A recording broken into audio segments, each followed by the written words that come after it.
Will this tiny wood stove actually heat up my workshop? So today we're going to be unboxing the Cubic Mini Grizzly Wood Stove.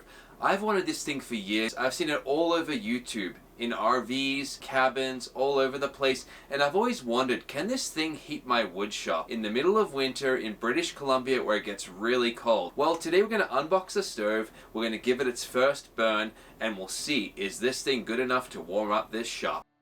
Let's unbox the Cubic Mini Grizzly and see what's inside. Oh, this thing's heavier than it looks.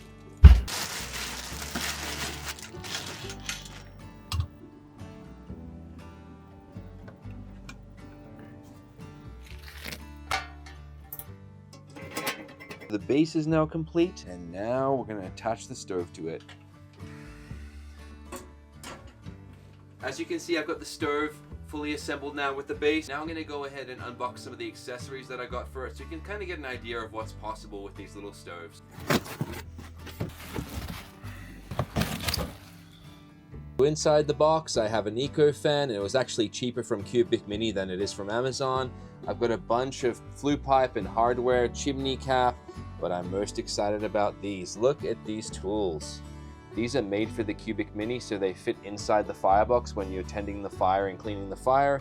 And they actually have a mount that mounts to the base right there, so they're gonna look really good on the side there.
So why did I choose the Cubic Mini Wood Stove for my workshop? The first reason I chose the Cubic Mini was because of the ambiance, guys.